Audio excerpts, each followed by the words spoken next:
So I think it's underway. I think so too. All right, let's get things going. Welcome to round one of Saints footy back in action. I just don't even want to talk about round zero because it doesn't count. And before I do get started, we'll just give a bit of a shout out to Southside Pizza down Moorabbin Way. Always supportive of our channel and a great sponsor. So make sure you go and get your pizzas from Southside. They're very close to RSEA Park. So if you head down that way to watch the boys train, make sure you grab a slice of pizza. Maybe even have one at lunchtime on Sunday as we play on Sunday at lunchtime for a change, as opposed to a 4:40 slot, which I'm used to. So unfortunate that we have to wait until Sunday for the footy, but I appreciate a lunchtime start. I don't know about everyone else, but Ollie and Evan, how are you going and how are you feeling about round one? Good, ready to go. Very keen. It's been too long. Yes, yeah, counting the minutes till it gets started now. Very excited to get going. Absolutely, and we can see the teams have dropped, but we'll just wait for a few more people to jump in. Used to having a bit of a countdown for everyone first, but we've got straight into it. So yeah, I think there's already plenty that we can discuss looking at this lineup. I'm trying to be positive, but I guess there's already a couple of surprises. And I guess the unfortunate thing about starting on a Sunday is that the whole team, it's got the extended squad. So a bit annoying, especially going into round one. I thought they might have just been able to name the teams, but as it goes, we'll have to wait probably another 24 hours until we get the actual lineup. But not a bad thing, because I think that causes plenty of discussion to see who will actually make the cut, who will be sub, and who's potentially going to debut. So yeah. First of all, I think we might as well get stuck into it. What's your thought, Ollie, straight up off the bat? What are you thinking in terms of that lineup? Do you think anyone's sort of missing? Is there anyone on that interchange bench that you're really keen to see play? And then just looking at the 22 in the team, are you sort of seeing any surprises there, I guess? First of all, I think we're too small. Just for a team like Adelaide, who've got a tall defence and a tall forward line, I think we need to try and upsize a little bit. Obviously, it doesn't help that we've got two key forwards, King and Sharman, and Dougal Howard, key defender, injured. That doesn't really help when your key stocks are pretty depleted. But on the bench, you can see that Keeler, Boyd are there. O'Connell's medium-sized-ish sort of player. So hopefully they feature a little bit, maybe to just upsize on the bench so we can have a bit of rotation. Other than that, I would have expected to see Machito on the starting 18, but he's still under the injury cloud. When they had the injury report, they didn't say whether he'd passed the test for this week or not. So hopefully that's all good and he's still able to get up for the weekend. Yeah, it will be interesting sort of being touch and go. I think our forward line's already pretty depleted. So fingers crossed on Owens. And Evan, what's your take? It's certainly an odd mix, but at least with the extended bench, you get the exciting moment of seeing all those potential debuts there. That's a long list of milestones. But again, it's definitely the height. This list it feels a bit all over the place with Burns at half forward and odd wing selections, and definitely a bit of just throw some names on the board and we'll see where they end up. Definitely, the first thing that jumps out is that height, as you say, Ollie, and hopefully Harry Boyd's on the list there. Let us have Rowan Marshall up forward at times, because otherwise we are going to be very outsized. Hopefully that's a strategy, but it might just be a deficiency at this stage. Yeah, I tend to agree with you both. I think the backline in particular, I think that was always going to be my worry going in playing Adelaide. I think it was their forward line that dominated last time around, and losing the obvious battle and Howard being injured. We're relying on Cordy essentially as our key back. But I am excited for Angus Hasty to be straight into the lineup off halfback. I've been really impressed with his pre-season. Would you sort of agree that you're happy sort of seeing Angus get rewarded and straight into the lineup? Like, how have you seen his pre-season? Ollie? Yeah, I don't know. It's nice that we have the youngsters in the team. That was a positive, I think, out of the pre-season. Like, we beat Carlton. That's great. It's the match sim. And then we get obviously pants by Port Adelaide, but still in that game there was some guys who, showed they were able to be up to the standard, like Hasty, Boxall, O'Connell, which is great considering we obviously need the depth starting the year. So the fact that they're getting rewarded shows that the coaching staff really believe in the playing group and believe that these guys can contribute to a high level on the field. Yeah, I agree. And Evan, have you sort of seen anyone who's stood out, particularly maybe on that interchange that should get a call up and be in the final team? Is there anyone sort of standing out for you that you think has to be definitely locked in to the team? It's tough because the one that really jumps out is Hugh Boxall there. He, in both the practice,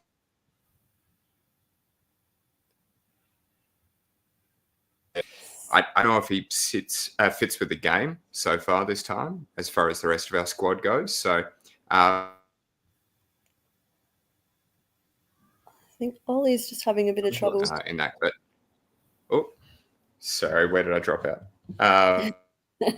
Yeah, maybe go around. You dropped out a couple of times. Sorry, I'll fix that in 2 seconds. But yeah, hoping to see Boxall get into the game there. But I don't know if he fits this current lineup. So we'll see how it goes. Otherwise, Harry Boyd has definitely earned his keep, despite being one of the later additions there. Yeah. Yeah. Boxall feels like a bit of a sub risk. I feel like he could start the game on field, but if it's not going our way, he might be the one to make way for a more experienced player. Yeah, absolutely. I mean, I think he's ticked all the boxes in the preseason and done, like, he's definitely put his hand up. And Boyd, like you touched on, Evan, was my other sort of, I think he's crucial, particularly with that forward line for Marshall to be able to rest up forward. I think that if he's not in that forward line, I think Adelaide, they're pretty cruisy. They're not really too worried about that forward line. But if we can put Marshall in there resting, I think that, that poses something for them to have to worry about, because he's definitely capable of kicking a bag, I think, and especially if we can get the ball to him quickly. I haven't really touched too much on Adelaide yet, but I think we're all probably on the same page with that forward line. But is there anyone in particular that you think is dangerous, who we have to really sort of make sure we shut down? What do you think, Evan, if you're back with us? Yeah. There's probably two in the mid that are a real issue there. They've done a really good job in the off season as far as collecting a few extra names from GWS and the like, and Melbourne. But especially watching back the community series game between Adelaide and Brisbane, you just got to be so careful with Dawson and Rankin getting into the forward line when they're resting through the mid. So personally, I think we've got a really good matchup with Stocker, probably following Rankin throughout the middle there. I'd say something along those lines. But there was a couple of times Dawson took some good contested marks without really a defender on him. So just got to watch those midfield forward combinations that they've got. They're very versatile. Like, the Rankin and Dawson being able to run through the midfield and go forward. And then you've got guys like Ben Keys who can swap into the midfield, Neil Bullen, who they picked up. I feel like two guys in particular, Saligo and Thilthorpe, always towel us up for whatever reason. Like, Thilthorpe came on as the sub last year, and I think he might have kicked 2 or 3 goals in a quarter and a half or something and really sealed the game for them. And, it's one of those lineups, and you see the couple of guys that stand out on the page, and you're like, we've really got to lock in on them rather than maybe the stars that Adelaide have, because sometimes it's those role players that they just tear apart certain teams for some reason. Yeah, absolutely. I'm thinking it's really crucial for our midfield. to really put a stop on them getting the ball forward, because I think once they get it in their forward 50, they're going to be very hard to stop. They've got so many weapons, as we sort of touched on. And Thilthorpe, tongue twister, is already sort of giving me nightmares, because I think, like you said, just coming on off the sub last year, and I already felt we didn't have a matchup for him then, and we're even more depleted now, because I think we're already going to worry about, like, you know, Walker's probably past his best, but I think for some reason he loves playing the Saints, so I'm already worried enough about him, and I just don't see enough height down there. Interesting, we've got Keeler on the bench. He's probably another one that I could see as a bit of X factor. He could probably play forward, play back. So I myself would probably be keen to see him in the lineup too, but I don't know. I'm already saying Boyd, Boxall, Keeler, and we're saying Stocker too. So it's going to be interesting, I think, to see who makes the cut. The only thing is that I feel like we just don't want too much youth on the bench. We want some experience. So I feel like maybe Zach Jones will be the sub or something like that. He'll be on the bench or the sub, because we still need some experience on the ground if it does start to get out of hand. Or even if we're, you know, in the game, the young guys will start to tire maybe a little bit quicker than the senior guys, because they've had less pre-seasons, and, you know, sometimes you just need to inject that extra bit of experience into the midfield or somewhere just to get over the line. That's actually a very good point. And even talking of fitness, like, I don't know if you watched the Giants Collingwood game, but the amount of players who are pulling up, cramping. And I think that is another reason why we really have to get our first quarters sorted, because we cannot afford any more slow starts, because it just puts us behind from the get-go. I mean, even that Port Adelaide pre-season game, we pretty much matched it with Port, aside from that horrendous first quarter where we scored 1 point or something, like, just not really acceptable. I don't know. I don't care who you're playing or when you're playing. 1 point just doesn't really give much in the way of positivity for a Saints fan. So No. we need to make sure that's not how we play, especially keeping in mind we are going to struggle that sort of fourth quarter.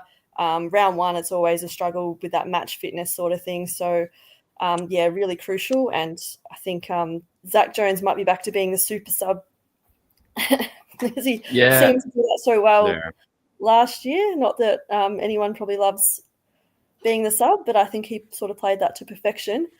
Speaking of sub, I'm just having a quick look at the comments, and I see Alex has put up one that I agree with about Garcia starting in the guts, and that to me is so good to see, because I was really sick of Garcia being named as the sub. I think he's better than that, and I can't wait to see what he can bring.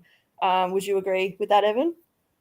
Yeah, absolutely. I think pretty much all of these debuts, or, you know, really early career players we've got in are very exciting by themselves. Like, seeing Hasty down back and Garcia in the guts is very exciting. It's just nerve-wracking at the same time, seeing so much in the one squad. You never know how much of it is just talk, but obviously one of the big things they've been talking about within the club is that running capacity and how much they've been training that. So if there was one thing I was less nervous about, it'd definitely be just all the cramping up and corkies that they've had over the last week or so. Hopefully we're the team that is really prepared and we've got our fitness training on top of it. And then it's just, are the kids ready for it? So yeah, no matter who ends up in the game immediately, I'll be pretty excited to see them out there for the first, or, you know, fourth or fifth time. But we'll see how they stack up against a bit more experienced team in the Crows at the moment. Yeah, definitely. And would you sort of agree with that too, Ollie? Like, do you see, like, sort of hoping that Garcia can come in and have an impact straight away, or is it more about the 22 in general sort of pitching in, or I guess, how do you see it? Yeah, I think that he'll have a big impact. He'll be in an underplayer. His outside game's not as good, but, you know, we know Ross Lyon loves the grit and the tackles, and that's what he brings. And he'll bring the pressure and all of that sort of stuff. And considering we were going on for probably the last 7 or 8 weeks of last year, saying why isn't, like, all the St Kilda fans, why isn't Hugo Garcia in the team? The fact that he's in the middle for round one is, I feel like, a testament to his work and at the same time being recognised by the fans as being an important player, especially this year and beyond. And on top of that, I figured out, we were talking earlier about there being a player missing from this lineup, and Gang commented and said no, Travalia is questionable, and I think he's the guy that I thought was missing. I'm surprised that he's not there compared to a couple of guys that might be on the bench, like maybe O'Connell, who he was good in preseason, and Travalia maybe didn't get as much opportunity. But considering Ross has played, he played Mateus every game 2 years ago, and he played Darcy Wilson every game last year, it is surprising that he wasn't included even on the bench. Yeah, that's quite a valid point. I'm not too sure. I mean, like, particularly given that, Ross in the past has been keen to get our sort of first round draft picks straight into the thick of things. So maybe he's going with a different approach this year and easing him in. I've quite liked what I've seen in his limited minutes, particularly the Carlton game. I thought that he came on and he was quite electric, and I was a bit surprised. Well, not surprised because, he's that kind of pick for a reason, but for him to come on the way he did and have an impact, I suppose, was what impressed me straight off the bench. And I guess similar with Keeler when he came in for that game. Probably don't want to talk too much about the Port game because I just think there was too much to take away from that. But the other player I did want to touch on was Jack Macrae. Sort of, what did you think when we went after him, and what do you think he brings to the side, Ollie? It's a steal. It's a massive steal, considering that he wasn't in favour at the Bulldogs for whatever reason, after being such a high-level player for so many years, and we were able to get him for, not peanuts, but we were able to get him for probably his lowest value since he was drafted. Like, he's going to provide so much experience and a bit of extra ball-winning ability into our midfield. And we saw it. He was the only, one of two or three maybe players in the Port game who are actually worth a bit of praise. So, yeah, he's going to improve our midfield tenfold. He probably won't take us to the promised land, considering he's not in the twilight of his career, but he's getting a little bit further and he's probably on the end of his prime. But yeah, it's one of those underrated picks, I think, across the league that people don't quite understand how important he's going to be for us. Yeah, I totally agree. I think, it was a smart pickup and exactly the type player we've been missing. What are your thoughts, Evan? Yeah, exact same here.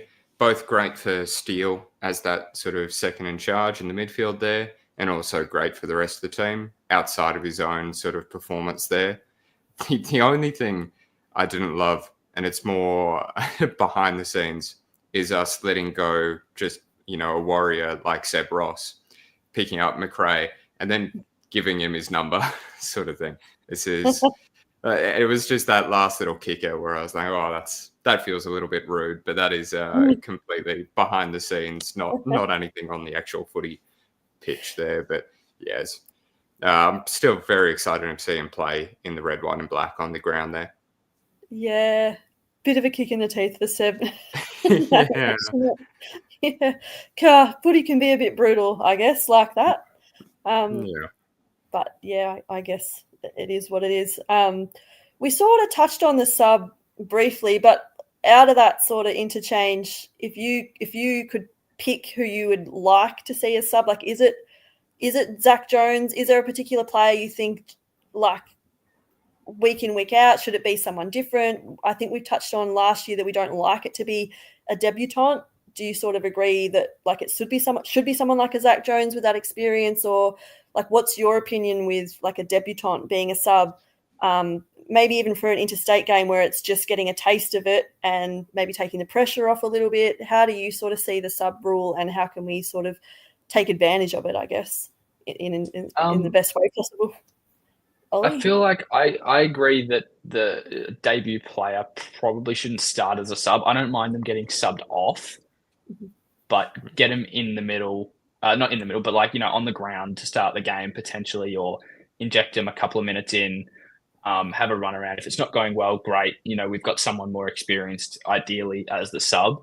So personally, I could see it going both ways. So I could see it being Zach Jones, like the experience that I talked about before, or being someone like Keeler, like you mentioned, X Factor Alana. I think that's a good thing. Not necessarily to have a tall off the bench as the sub, but someone with X Factor coming into the game when we really need a bit of a, kick in the guts. Yeah, absolutely. Yeah, I think X Factor off the bench. Like, I think that's what Zach Jones sort of offered, a bit of that. The way he's a bit like chaotic, and I don't mind that as a sub. What do you think, Evan?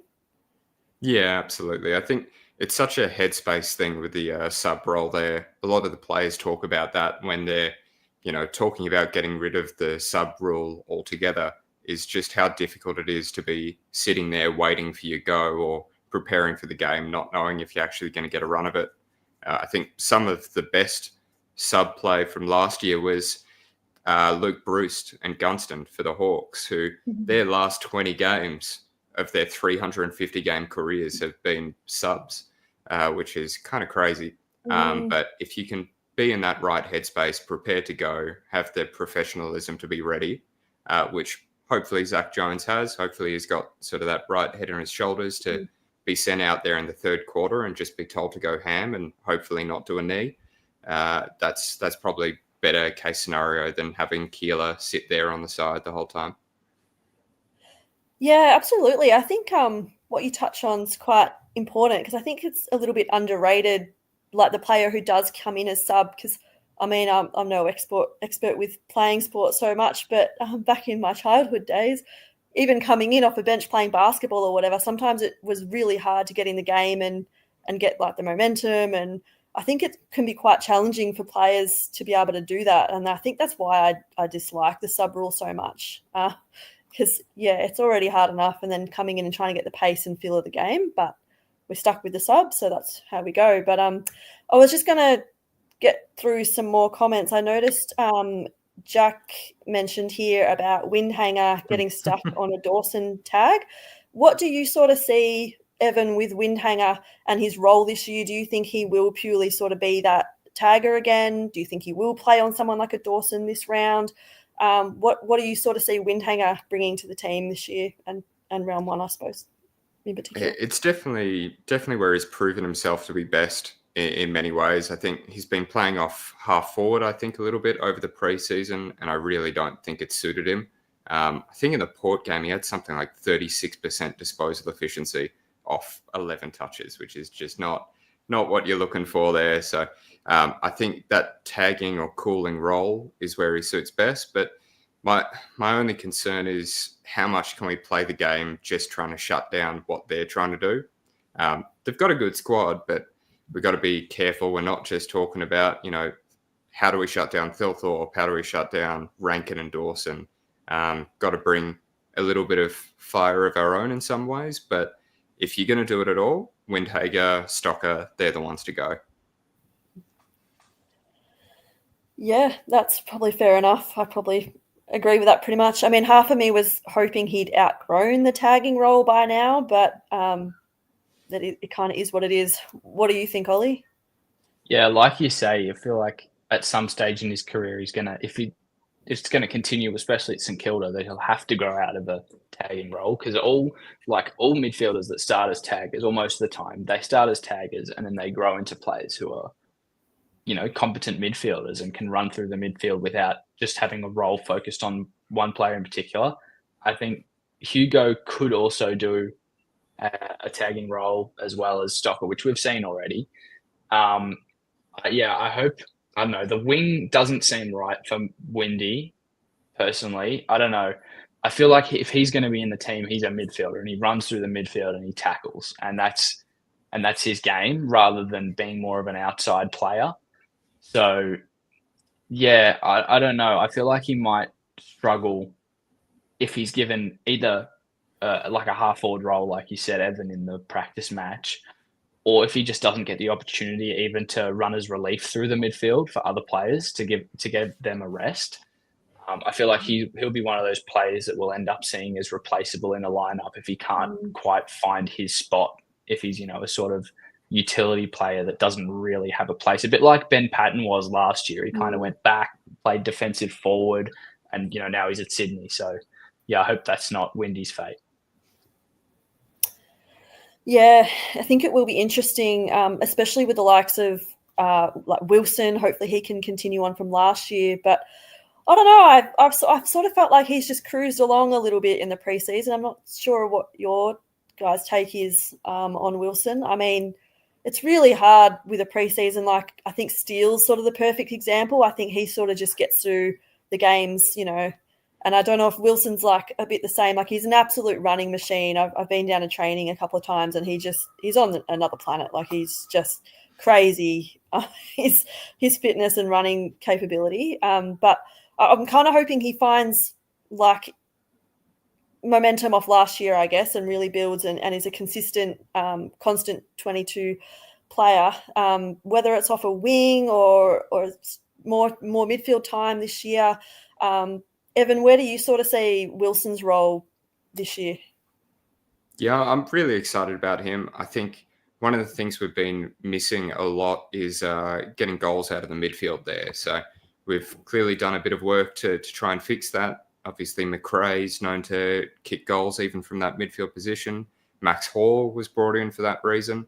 And I'm hoping Wilson can be sort of a third tier of that, where he runs down the wing, he's running all day, and continues last year where he got a fair few goals there, considering it was his first year and how much he was around the ground. So he really excites me that way, particularly as well in Adelaide's practice match, watching Brisbane there, they really struggled to get any goals out of their forward line. Most of them were from a really good midfield, but from midfielders, from Dunkley and Berry and the like. So hopefully that's one way we can potentially outclass them as well, if we can get McRae plenty of the ball, Wilson maybe a little bit running through there, even if, Hunter Clark can add a little string to his bow there coming through the middle. So hopefully that's an area we can work on. Yeah, absolutely. I feel like it's been a problem for a while, our midfielders and their inability to hit the scoreboard. But yeah, back on Wilson, I suppose, with Ollie. We'll get your take before we continue. Yeah, I think he's hopefully going to be one of those guys who doesn't get hit by the second-year blues, mainly because he ended last year really strongly. So I'm hoping that he took that into the preseason and continued his work rate and working on skills and all that. And he was almost under the radar a little bit for a lot of guys last year, because he wasn't one of those high disposal players necessarily, but he had a lot of impact around the ground, even just with his running ability, getting up and back the whole game. I don't think, as far as I'm aware, I don't think he was subbed at all last season. So he's been able to run out games, and that's just big in itself, the fact that we've got such a young player who's able to run all day and still have an impact on the game. Yeah, I feel like he's just going to take off this year, to be honest. Yeah, and I'm even hoping that he's a bit of a difference in going into round one, like we touched on the sort of fitness levels. I think I'm hoping in that last quarter he sort of can be that one who stands out, as he's got plenty in the tank and he can maybe get us over the line. But just looking at this forward line, I'm going to touch on it. It's quite unusual seeing Hunter Clark and Ronnie Burns there on sort of that half forward line. I think it just shows how small we've gone. And do you see us actually lining up like that? Like, obviously we've got Mason Wood in there, who I think he needs to play forward, given the injuries in the forward line. But yeah, quite unusual seeing Clark and Burns. How are you feeling about that, Ollie? It's a little bit worrying, if I'm honest. Like, the good thing is that I think Sharman's only 1 or 2 weeks away. So that's going to provide some relief pretty quickly. And then obviously Kingy's only a couple of weeks after that, all going well. But just the way it reads, it makes me think that Boyd will probably play. He'll be on the bench and he can either go forward or just give Rowan a chop out. And if it's not going well, Rowan goes forward, Boyd plays in the ruck. Keeler could get a run as well to have some extra height. Not too sure about that. And then it kind of links into what Edmund was touching on before about the goals from the midfield, because we're getting, if our forwards are depleted and we send Rowan forward, who was also drafted as a forward, as far as I'm aware. He's drafted as a forward. He started forward. And Harry Boyd, who's a tap ruckman, who can also go forward. That just changes everything, because not only does it open up midfielders to kick goals, it also opens them up to hit our forwards better delivery into the forward line when we've got a target like Rowan Marshall, whereas Anthony Caminiti, he's a great serviceable forward. He's been really good for us since he joined, especially considering the circumstances, but we need someone else there. We can't just run with this lineup for 4 quarters and expect to win games, with high scoring games. Unless we can lock Adelaide down completely, we can't expect to kick a high score with that forward line. Yeah, I completely agree. Like, I don't see Clark or Burns as natural forwards by any stretch. So it will be interesting to see the interchange and how that works. And what are your thoughts there, Evan? Yeah, sort of as you were starting with there, Ollie, at least we can look at it and go, this is definitely not the best 22 we can put on the park. I think we got, I suppose with Butler going down with, was it an ankle you said there? Yeah, potentially. I think so. Yeah, so is that 10 back on an injury list sort of thing there, whereas I'm fairly certain Adelaide have 2. So it's a different kind of round 1. But this list is, it might just be hopeful thinking, but I definitely think this list is a bit of a liar there.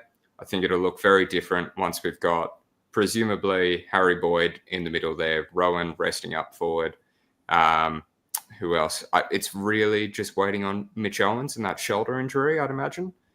Even if you just swapped out Owens and Clark there, suddenly you're looking at, Wood, Owens, and Caminiti, and you're like, that. Like, there's a little bit of height there that makes a bit of a difference. So, fingers crossed. Once things finalise, it looks a little bit more solid. Yeah, that's probably a good point you raise, that often the team we see now is quite different to how we actually line up on the day too. So yeah, I do agree. I think it probably won't look as small as it's looking now. And we kind of touched on Boyd a little bit, but I'll just bring up this other comment here as well to say that, we definitely need Boyd in the ruck. But the interesting thing is that he's going to get subbed at 3/4 time and Keeler on. What do we think about that, Evan? It'd be bad for my super coach team. But apart from that, 9 out of 10 times, if Marshall wasn't up for being out there, I'd say that sounds pretty much spot on. Boyd did great in the Sandful, but, first AFL game out there, ruck is a really tough spot to be in, so that would normally work. But I would be hopeful that with him sharing the responsibility with Marshall, both of them being able to rest up forward and the like, that he'd be able to make it through the whole game. Yeah, that would be my best guess there. Yep, good take. And Ollie? I don't mind it. I like, at the start when it came up, I was like, that seems a bit odd, but at the same time, that would free up Rowan Marshall for the last quarter and allow Isaac Keeler to go forward. So, look, it's probably a little bit left field, but it could work if we're in the game and we need Marshall to solo ruck, and maybe Boyd's getting having a bit of issue with Riley O'Brien, who we know is a solid ruckman and has been for a long time. Get the experience of Rowan in there and send Keeler forward. Maybe, it could work quite well. Yeah, I tend to agree. I think at first I was a bit like, no, but the more I've thought about it, it kind of does make sense, especially if Keeler does come on as a sub, which I also wouldn't be shocked about either, just given how we've used him so far in the preseason. He sort of has come on second half and had an impact. So, I don't mind that. And it probably does really give us the flexibility if he is sub, because I think, like I said earlier, he can play anywhere really. Back line, forward, pinch hit in the rucks if he had to. So, I don't mind it. And I think, Evan, you mentioned before about Butler missing out because of injury. And then that's sort of the other interesting thing with Clark and Burns being named. Like, is one of them there to replace Butler, or are you sort of happy going in with Higgins as the sole small forward? Like, do you prefer us when we've got one small forward or two? Like, what do you want to see sort of happen in this game, Ollie, without Butler? I don't know. I feel like it's not a very. It might not make sense, but it's not a very forward line looking forward line. Like a lot of the players, like all our half forward line. I know Mason Wood played a lot of forward at North Melbourne, but he's been a winger for us. Our whole half forward line is not forwards. Darcy Wilson's played a lot of forward, but he also gets up the ground. Cameron's a forward, but he also goes back. And then Higgins is a full-time forward. So I feel like I would have liked to see, instead of maybe Burns, like to see Max Hall, who's more of a forward-type player. I just can't see any goal-kicking power. So I would, even small forward like you were talking about, I feel like Max Hall would be the smart option to have. Considering, I'm not sure if I can't remember when Collard was suspended and whether that's still going. I don't think it is, but considering he wasn't named, he didn't really play at all in pre-season. So I feel like Max Hall is the smart choice to have in the team, but obviously not on the same wavelength as the coaches. They know things that we don't, so we've got to let them do their thing, and hopefully it works out. But yeah, it's a bit worrying. Yeah, I tend to agree. I think Evan's probably nodding along there too. It's kind of like the coaches heard us say we need more midfielders, and then they just gave us 9 midfielders in the same team. Like, yeah, a weird mix. Yeah, it's going to be interesting to see how it actually lines up. And then speaking of coaches and being on different pages, I've been a little bit surprised so far in the preseason and now not to see anything in regards to Ari at all. Like, essentially played no minutes. I think that's been a bit of surprise. And the other one is Barrett's been a bit MIA. Do either of you know what the go is with Barrett? And then also your thoughts with Showenmaker? Ollie. The club posted something yesterday, I think. It was a comment saying we want to see more James Barrett, and it was just a video of him kicking a goal. So from what I heard, he was going to be a likely chance to play early on, considering no Dougal Howard, no Josh Battle. So I don't know. I haven't honestly heard a lot about him, to be perfectly honest with you. I saw that video too and was like, that feels like the wrong end of the ground for where he's meant to be. But anyway, I was really expecting Barrett, Showenmaker, or is it Travaglia? Just one of the three. Any of those to be named, you'd imagine Wilkie will go up against Thilthorpe. That's scary, but Wilkie is, he's the brick wall. Cordy go up against the old man in Tex. And I was thinking we'd have one of those three, one of the new guys go up against Fogarty. That felt like there are worse fights to come into for your first game as a key defender. But to have none of them named is concerning. Obviously, Liam O'Connell's there, but I was really expecting one of those in the list as far as that goes. Yeah, Ari almost feels like he's a backup. Like Hasty's got the position that he might have taken. Like we didn't really see Ari in that position much in the pre-season.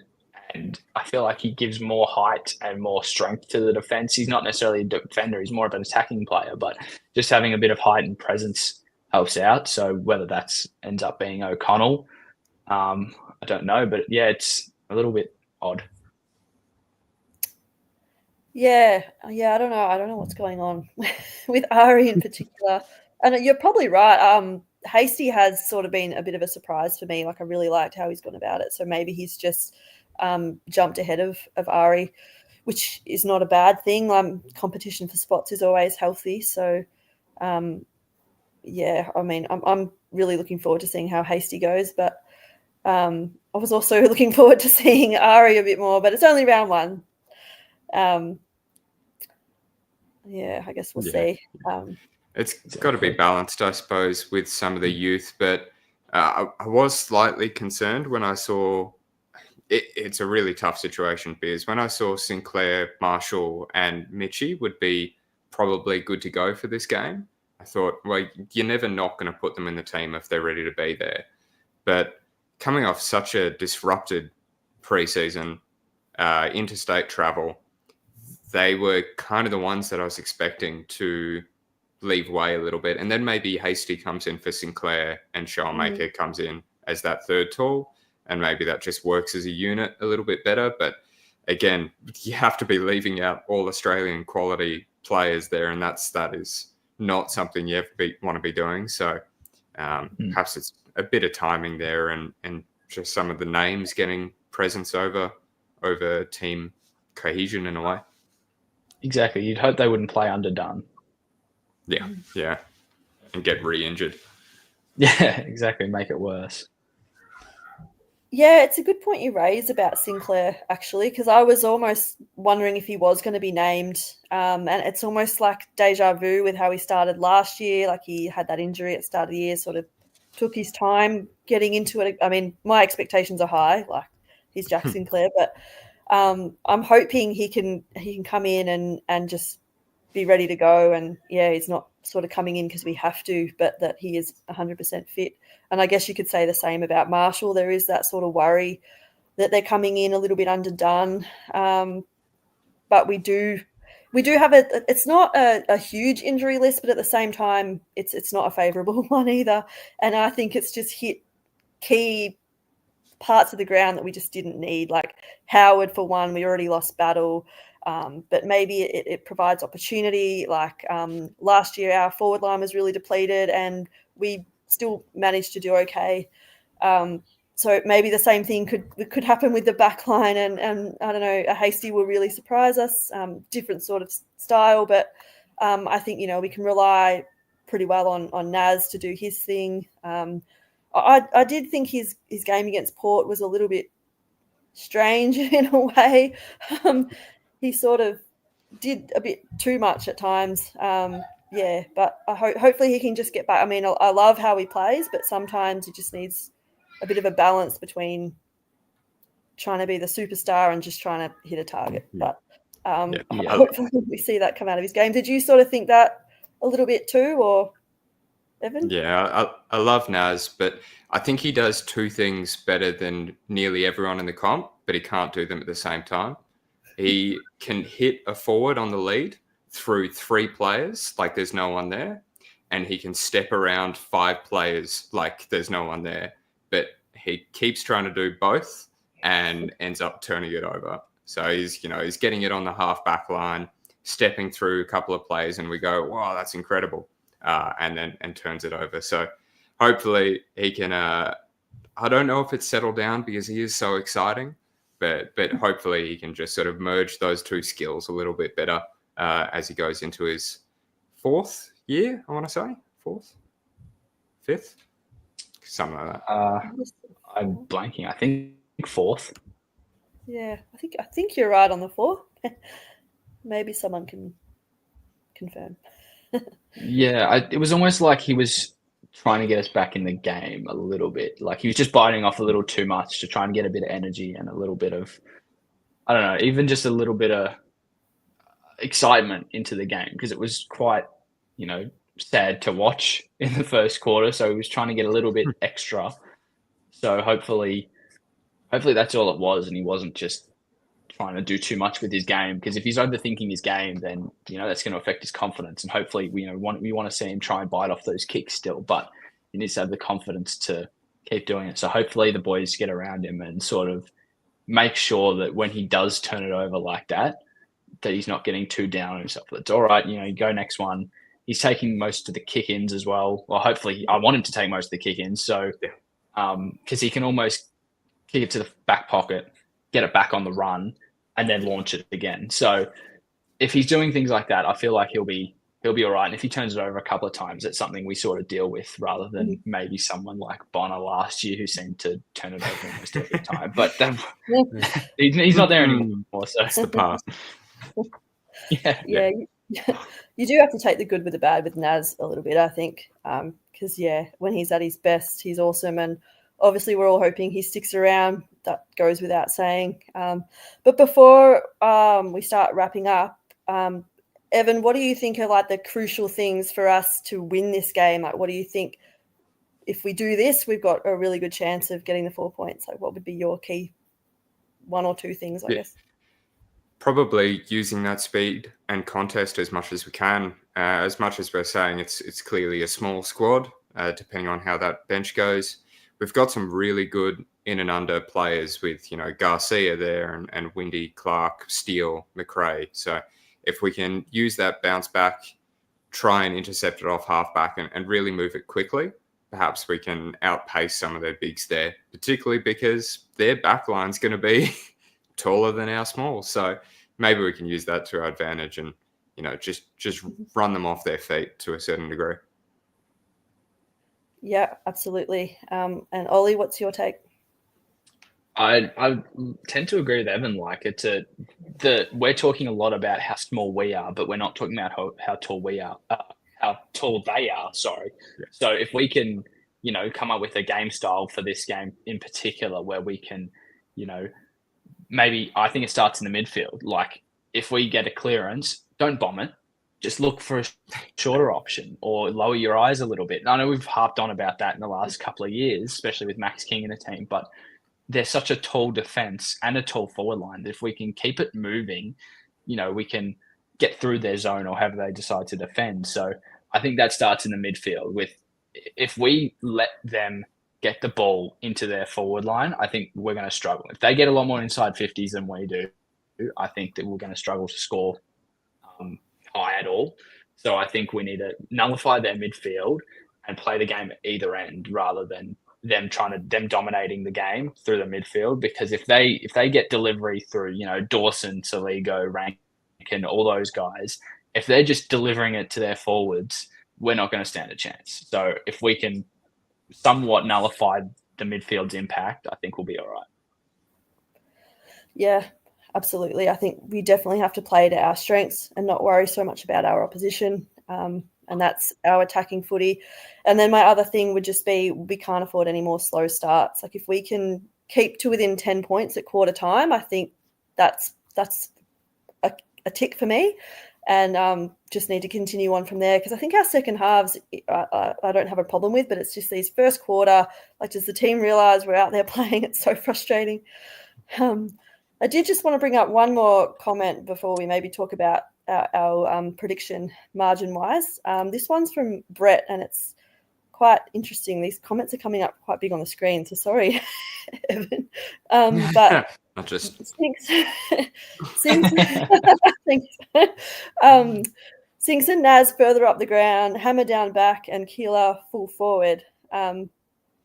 Interesting. And I think we touched on a little bit about Sinclair sort of pushing more into the midfield last year, but there's a bit to take away from this comment. But what do you sort of think, Ollie, while I can see you on the screen? Yeah, there's like you were talking about before, it changes. Like the lineup that we're seeing right now is not necessarily what it's going to line up as on Sunday. Like someone who's on field might end up not playing or on the bench or so on and so forth. So I think there's a lot of players that we've got who are versatile. I think that's a positive with this lineup. There's a few guys who can go back and can play forward.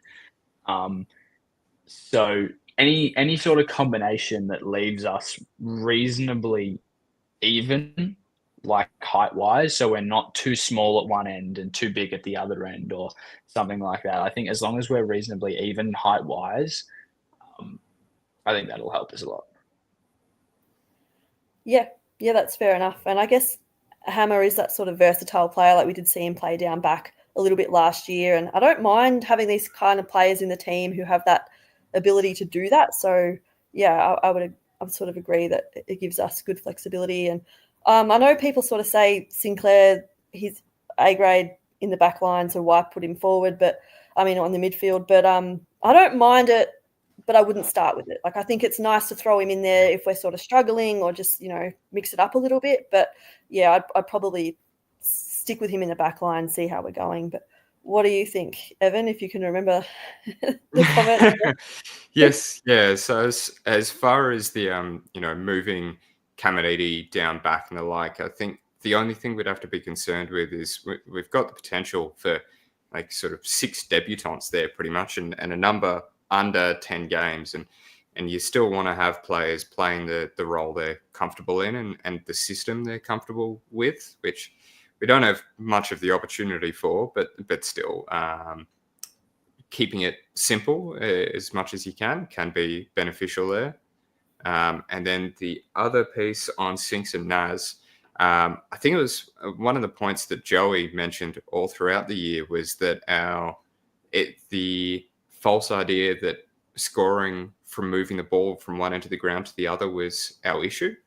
But really, we were scoring heaps from halfback, but it was the repeat entries that we just could not score from. So I can completely understand the idea that if we've got Naz sort of running on the wing there and he's our last kick for the forward entry on our first attempt, that could really change that statistic around. But we also don't want to lose too much of a good thing with that score off halfback that we were able to get all throughout the last 2 years. So just finding that balance, and probably the best part of the moment at least is that we've got both those players. We've got, potentially Sinks off halfback, kicking it down the ground to Naz, who gets the forward entry to Marshall, and that sounds like a pretty good setup for me.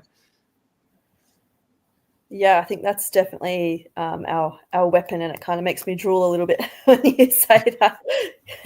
Just get the ball in that chain goes a long way to us winning, I reckon. And speaking of, I'll get your tips and margins. So, Evan, if you want to kick us off with how you think this one plays out. Do we have the weather radar yet? Is it going to start absolutely pouring down with rain at halftime again? Because that really changes it. I think it's warm. I think it's warm. Nice day. Nice day, I think. No. I think if we can keep it close, as I think they were sort of mentioning on the pod earlier, I still don't believe that we're going to drop from, number one defense into the game below 4th or 5th. So if the weather holds up, if we can play some chaos ball, keep their forwards relatively under control, do I be honest or do I be positive? I'd like to say we go down by 2 or 3 goals. There would be my go there. If it rains, don't go there. Maybe it's good we're short. It's got medium chance of showers, most likely in the morning. So playing at 12:30, which is half an hour behind for Adelaide. So we might get a little bit of rain, bit dewy in the first quarter, maybe. Just let the smalls run with the ball. Try not to miss handballs too much. Maybe it's for the best. Yeah. I don't know whether to be happy or not about a 2 to 3 goal loss in round one, but yeah. What are you thinking, Ollie? Well, I mean, I don't think I've ever tipped St Kilda to lose on here, so I'm gonna stick that way, and I reckon we'll get up by maybe under 15 points. I'll say under 15 points. I think that there's positives. There's a lot of negatives, and everyone focuses on the negatives, but I think there's enough positives coming out of pre-season that there'll be a lot of guys who are ready to go, considering, especially McRae, who's first actual game in St Kilda colours after being stitched up by the Bulldogs last year, and a few guys potentially debuting who will want to show what they're worth. So I think we'll get them in a close game. Yep, I was going to put on my optimistic hat and say, it's round one, we haven't lost a game, and why can't we win by a nice 10-point margin? It's not over-optimistic, but anytime you're tipping the Saints for a win of late probably is optimistic, but no, it's 2025, new season, lots of new faces. I don't see why we can't, but my other reason is that our first 5 rounds are really tough, so I think it's really important to get this win here to set us up for the year, because it doesn't get any easier after this. So fingers crossed we put our best Saints footy out there and we get the job done. I'm really looking forward to it. So, yeah, we'll see. Thanks to everyone for tuning in, providing your comments. Sorry I didn't get to more. Hopefully you enjoyed my hosting for the first time. It was a bit of fun and a bit nerve-wracking, but I enjoyed it. So thanks, Ollie and Evan, for your inputs too. It was really great to chat, and really looking forward to seeing the Saints on Sunday. It goes Saints. Go Saints. Go Saints.